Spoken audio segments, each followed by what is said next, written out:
मुझे पूरी उम्मीद है कि ये कहानी आपके दिल को छूकर जरूर निकलेगी। तो आपका ज़्यादा वक्त न लेते हुए मैं इस कहानी को शुरू करता हूँ। एक बार की बात है। एक बार एक अध्यापक एक संपन्न परिवार के शिष्य के साथ कहीं जा रहे थे।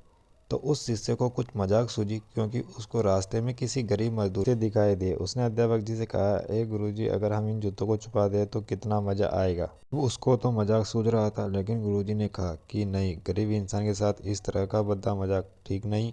उसने कहा, क्यों ना हम इन जूतों में कुछ सिक्के डाल दें और देखें कि इसका इस गरीब मजदूर पर क्या प्रभाव पड़ता है। उन्होंने ऐसा ही किया। जैसे ही मजदूर अपना काम करके लौटा, उसने एक पाँव अपने जूते में डाला तो उसको कुछ कठोर सा महसूस हुआ। उसने अंदर हाथ डाला तो उसको कुछ सिक्के दिखाई दिए। वह थोड़ा आश्चर्य में पड़ गया। आसपास किसी को देखा तो कोई भी दिखाई नहीं दिया। फिर उसने दूसरा पैर अपने जूतों में डाला और वापस उसमें कुछ सिक्के दिखाई दिए। अब दोनों जूतों के सिक्कों को उन्होंने अपने हाथों में रखा और प्रभु की ओर इशारा किया, हे प्रभु, पता नहीं भले ही मानुस ने ये सिक्के मेरे जूतों में छुपाए, लेकिन जो भी छुपाए उसने मेरी दुआ है, ताकि इन पैसों से मैं अपने बच्चों और पत्नी के लिए कुछ खाना और कपड़े लाऊंगा। और बोलकर वह चला गया। इस बात को शिष्य और शिक्षक दोनों सुन रहे थे। अब शिक्षक ने शिष्य से पूछा कि मुझे बताना है कि शिष्य कैसा महसूस करता है, तुम्हारा मजाक या मेरा तरीका।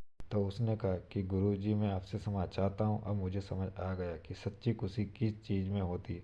जब हम किसी का मजाक उड़ाते हैं तो हमें कुछ पल का आनंद मिलता है, लेकिन इससे हमें बहुत बहुत दुआ मिलती है। लेकिन अगर हम किसी की मुश्किल हालत में मदद करते हैं और हम भी मदद करते हैं, तो उसे भी नहीं पता कि हमने उसकी मदद की, लेकिन अंदर ही हमें पता है कि हमने उस इंसान की मदद की है। यही सच्ची खुशी है। जब हम दूसरों की खुशी देते हैं तो हमें सच्ची खुशी